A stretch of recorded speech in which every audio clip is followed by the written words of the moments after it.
cesarean section? It's not meaningful unless you go through the pain of childbirth. My mother-in-law seems to be bad-mouthing me behind my back. Raising a child must be hard. Even the powdered milk she brought came with a smiling face. My husband says it's a form of harassment towards me. But something is off. I feel like my husband is deliberately keeping a distance between me and his mother. How? Why? What's my mother-in-law's real intention? My name is Patricia. I'm 28 years old and became a full-time housewife after getting married. I met my husband Nicholas at a blind date when we were both working. I joined a company in the neighboring state of my hometown. Since Nicholas's and my hometowns were the same, we naturally bonded. He's the kind of person who would immediately reach out to an elderly person in need, even while on a date. I respected him for being kind to me and others without discrimination. When he proposed, I could only see a happy and warm future. I was ecstatic. However, there was one problem. The typical mother-in-law issue. My mother-in-law didn't like that her only son was being taken away from her by me. She never allowed me into their home, both before and after marriage. Our meetings were always in a restaurant for just about an hour, with only trivial conversations. Sorry, my mom isn't a bad person, but she's a bit sulky. Dad passed away and she's lonely. When we meet and have meals, she has a soft demeanor and seems like a very nice person. However, my husband says he's given up because there seems to be various things said behind my back. I understand my husband's explanation, but even if she sulks, it's too much. So, during Thanksgiving and New Year, only my husband goes to his parents' house. I spend those times alone at home to avoid causing worry to my parents. I always spent time alone, feeling lonely at home. As time passed, we, as a couple, had a child, a healthy girl named Madeline. Shortly after giving birth, my mother-in-law suddenly visited us. Thank you. I'm sorry I couldn't help during your pregnancy. You had a cesarean section, right? Is it still painful? Don't push yourself too hard. Rely on my son for anything. I gave birth through a cesarean section due to a breech birth. However, despite my mother-in-law's seemingly polite concern, I felt irritated as my husband had told me she has said it's not meaningful unless you go through the pain of childbirth. Oh, I don't plan to stay long. I brought some things, so I'll leave them here. Saying that, my mother-in-law took out diapers and baby clothes. Also, powdered milk. It makes things easier. My mother-in-law left in a hurry, after about 15 minutes. I was disappointed once again by the extremely short visit, wondering if she had no interest in her grandchild. Still, I was grateful for the powdered milk. My breast milk supply wasn't great, and my daughter was struggling to put on weight. At that time, my daughter seemed hungry, and night crying increased. I was tired, unable to get enough sleep. Maybe I should allow myself to rely on this. While gazing at the can of powdered milk with such thoughts, my husband swiftly took it away. Don't ever use this stuff. What? Why? My husband sighed heavily when I asked him curiously. Mom has old-fashioned thoughts. We absolutely can't allow raising the child with powdered milk. If you use this, people will talk bad about us everywhere. She brought it with ill intentions, my husband said. I dumped the entire contents down the kitchen sink. I see. Maybe that's true. I remembered all the bad things my mother-in-law had said about me that my husband had told me, and I was convinced. Such coyness for the sake of meanness. In response to my mother-in-law, I continued breastfeeding, sacrificing sleep. Unfortunately, my daughter's weight started to increase. However, the night crying continued unchanged. My husband's work became busier, and overnight business trips increased. Due to the sleep deprivation from solo parenting, my body and mind were exhausted and worn out. One day, as my daughter was starting to nap, there was a knock at the door. I tensed, thinking she might wake up, but she continued to sleep peacefully. Even though I had intended to take a nap myself, suppressing the feeling of wanting to cry, I opened the front door, only to find my mother-in-law standing there. Worst case scenario. What did she come for? It was the first time she came when my husband wasn't around. Is she going to make sarcastic remarks directly? However, my mother-in-law, upon seeing me, had a surprised expression. You look pale. Go to sleep. I'll watch over Madeline. I was gently pushed towards the bedroom. Are you sure? I wondered if something might happen. Bad thoughts crossed my mind, but I was on the verge of fainting. I collapsed onto the bed in the bedroom and fell into a deep sleep. After a while, I heard my daughter's laughter and woke up. Outside the window was pitch black. It seemed like I had slept for about 5 hours. In a hurry, I went to the living room, and my smiling daughter was being held by my mother-in-law. I'm sorry, I slept deeply. It's okay now. Thank you very much. Relieved that nothing had happened, I expressed my gratitude. You seem to have slept well. Madeline is such a good girl. Everything is fine. What about Nicholas today? He won't be back today. He's on a business trip. I see. It seems like my mother-in-law is contemplating something. Patricia, you must be hungry. I brought some food. I'm not sure if it'll suit your taste, but let's eat. I'll use the kitchen. Oh. Coincidentally, my stomach growled loudly. My mother-in-law chuckled and stood up. Oh, it's dirty. As I panicked, my mother-in-law raised her thumb. That's normal. Raising a baby is a significant achievement. Take your time. Thank you very much. Caught off guard by this unexpected interaction with my mother-in-law, I was left in bewilderment. Huh? Is this another act of harassment my husband told me about? Is she a hell of an actor? Is she a really nice person? My mind was filled with question marks. Then the two of us sat around the dining table. When Madeline started fussing, my mother-in-law said, It's okay, shh, it's okay. She took Madeline in her arms, allowing me to continue eating.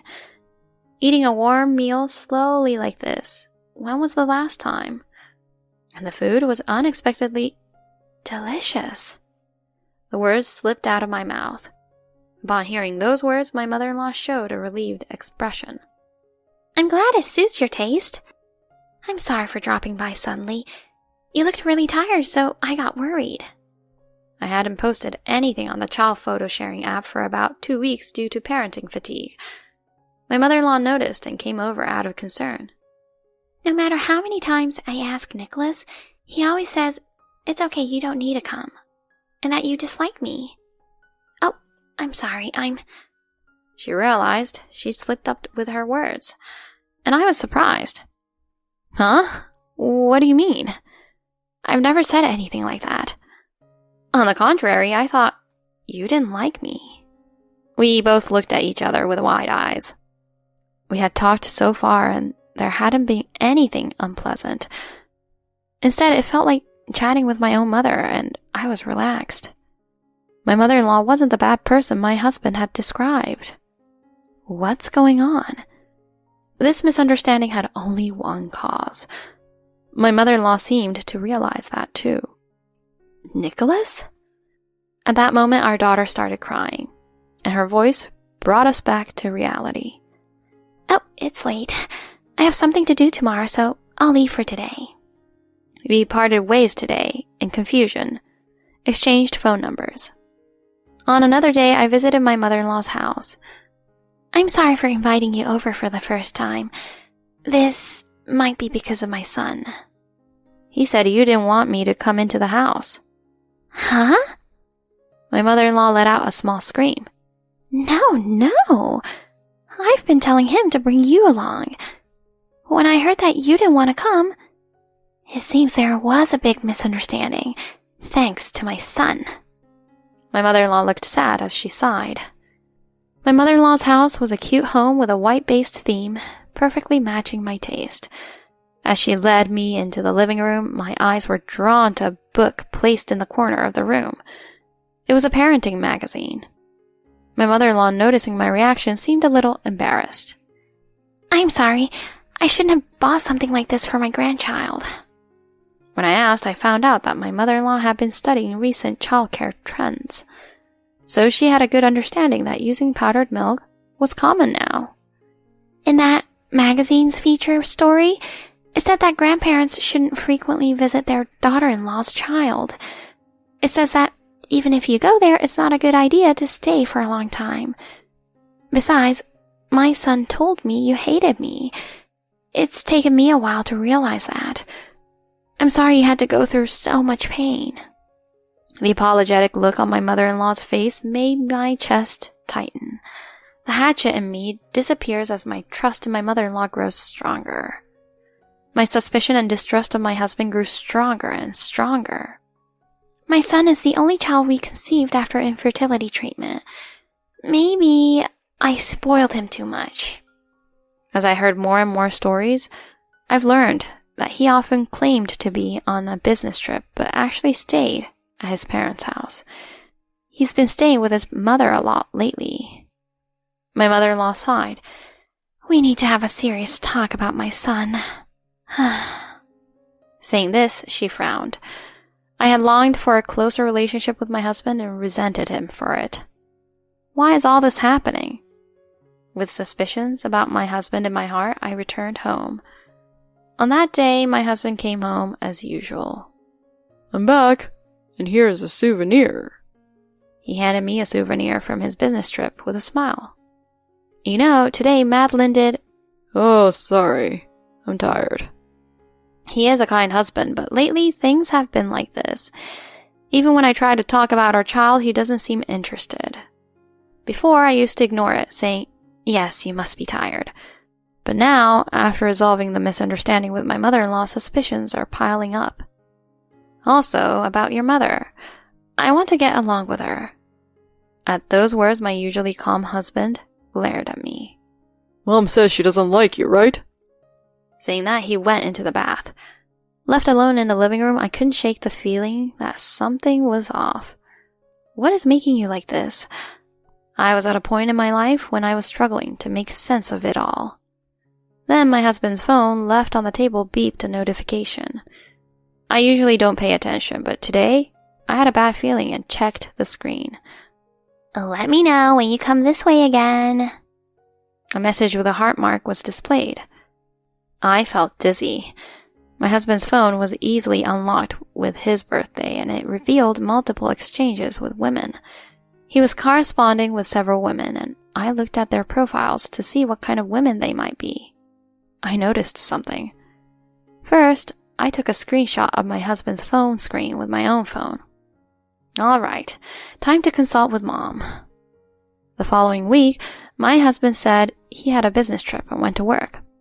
I also left the house with my daughter, heading to my mother-in-law's house. Nicholas is supposed to come home in the evening. When I explained the situation to my mother-in-law, she predictably replied, yes, today's the day my husband is going back to his parents' house for a business trip. Arriving at my mother-in-law's house, I eat the meatball spaghetti she made. It's delicious. Please teach me how to make it next time. With my words, my mother-in-law smiled. Of course. Oh, it feels like I've gained a daughter. I'm so happy. The misunderstanding was cleared up, and we became closer and closer as if to make up for all the time we had not spent together. Of course, without telling my husband, my daughter Madeline has become completely attached to her grandmother. She looks so happy to be cuddled. Baby girls have a fluffy and nice smile, don't they? So cute. Watching my mother-in-law happily holding her granddaughter, I also felt warm. As we were spending that time, I'm home, my husband returned. I was preparing to confront my husband, but both my daughter and I hid in the back room of the living room for now. Welcome back, Nicholas. I'm home, Mom. Coming back to my parents' house is really nice. Unaware that my daughter and I were there, my husband was carefree. You frequently come back to your parents' house. Are Patricia and the child okay? Oh, come on. I came all the way to my parents' house. Don't talk about Patricia. She hates your mom, right? She's busy with childcare, but she doesn't do any housework at all. Is that so? Carrying a small baby. Do you think she can do housework properly? Huh? Haven't you been supporting Patricia a lot lately? Stop it, Mom. Listening to the conversation, I trembled that my husband spoke about me like this. I haven't finished work yet. I have a meeting with people from the company, so keep it quiet. Saying that, my husband opened his computer, put on headphones, and started an online meeting. My mother-in-law began washing dishes, and my husband, whether annoyed by the noise or not, entered the room where my daughter and I were. Huh? Seeing me and my daughter, my husband opened his mouth wide. I'll be back in a moment. Saying that, my husband turned off the camera and audio, placing the computer on the nearby table. Why is Patricia here? My husband was surprised. I heard everything. So this is what you've been thinking about me. And you lied to both your mother and me, right? Explain to me what's going on. I quietly said this. My husband sighed. I'm a good husband at home, so don't make a fuss. A single mother can take care of me. I thought Mom would be happy if I got married and had a child. I didn't like the idea of you and Mom getting along well. I didn't want my baby to have my mom all to herself. Huh? Disgusting. I didn't want to know, but there's no mistake. This person is a severe mama's boy. At that moment, how can you say such disgusting things? It gave me goosebumps. I thought you were a kind son, but this is wrong. An angry voice resounded. Turning around, my mother-in-law, with the same expression as me, stood there.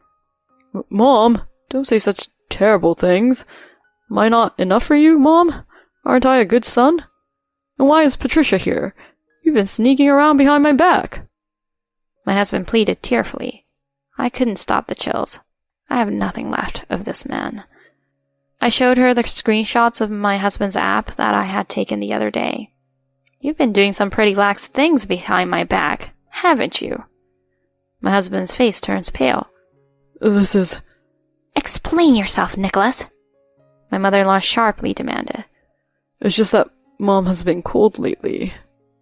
My husband started crying.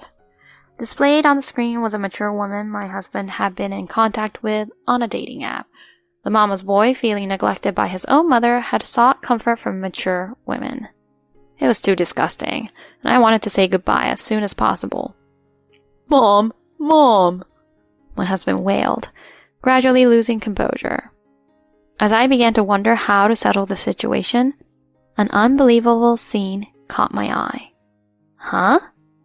My voice made both my mother-in-law and husband stop. My husband, who should have turned off his computer, was tinkering with it. On the screen, beyond the joyful figure of our daughter, both the video and sound were on. Recently, my daughter had started playing with my computer. Isn't this bad? He's a mama's boy. It's disgusting. The screen was buzzing with activity.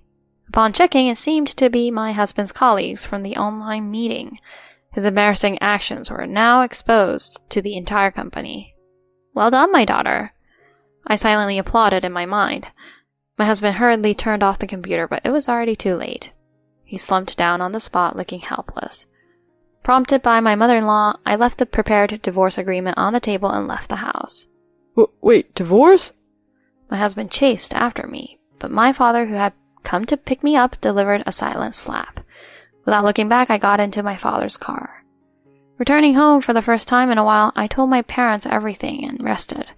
A few days later, while packing my things at our house, my mother-in-law came to see me with a signed divorce agreement. I'm sorry for letting you marry such a son. It was a short time, but I enjoyed getting along with you. Madeline is so cute. I was happy. Saying this, my mother-in-law gently pinched Madeline's cheek, with tears in her eyes. I had a great time too. I'm glad the misunderstanding was cleared up. And I haven't learned your cooking yet, so can I continue visiting? When I said that, my mother-in-law's face lit up. Is that okay? Of course. I don't want to see Nicholas, but I really love you. And so I continued to have a relationship with my mother-in-law. As for Nicholas, after his outrageous mama's boy behavior became known in the company, he resigned abruptly, seemingly running away. He tried to plead with his mother, but she rejected him instantly. Now he's living on a rural farm in worse conditions than the cows, it seems. As for me, I now call my ex-mother-in-law Miranda, and we have regular interactions. So, what are we making today? How about paella? I love that. Let's make it with plenty of shrimp. Sounds good. Our carefree, joyful conversation echoes through the air.